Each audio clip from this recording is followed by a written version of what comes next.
বিএনপির vice chairman ও সাবেক মন্ত্রী বরকতুল্লাহ বুলু বলেছেন, বাংলাদেশের ভবিষ্যৎ রাজনীতি জটিল সমীকরণের দিকে যাচ্ছে।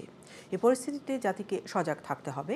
শনিবার দুপুরে নোয়াখালীর বেগমগঞ্জে জুলাই আগস্ট গণ অভ্যুত্থানে শহীদ 11 পরিবারের মাঝে ঈদ উপহার ও আর্থিক অনুদান বিতরণ অনুষ্ঠানে প্রধান অতিথির বক্তব্যে তিনি এসব কথা বলেন।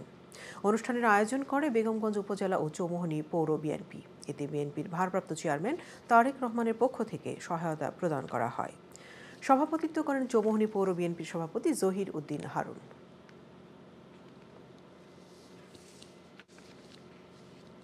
জুলাই আগস্টের যে গণঅভ্যুত্থান, এই গণঅভ্যুত্থানও আমাদের প্রিয় সেনাবাহিনী, দেশপ্রেমিক সেনাবাহিনীর ঐতিহাসিক ভূমিকা পালন করেছে।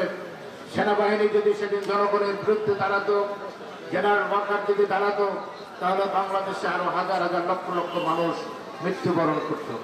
কিন্তু 90 গণঅভ্যুত্থানের মতো সেনাবাহিনী সেদিন যেভাবে পুলিশ, আওয়ামী গুন্ডারা, অন্যান্য বাহিনী মানুষের উপর নির্বিচারে হত্যা করেছে, সেনাবাহিনী সেই পক্ষে দাঁড়ানে সেনাবাহিনী শেখ হাসিনাকে দেশ থেকে বাধ্য করেছেন, আওয়ামী লীগকে ক্ষমতাচ্যুত করতে বাধ্য করেছেন।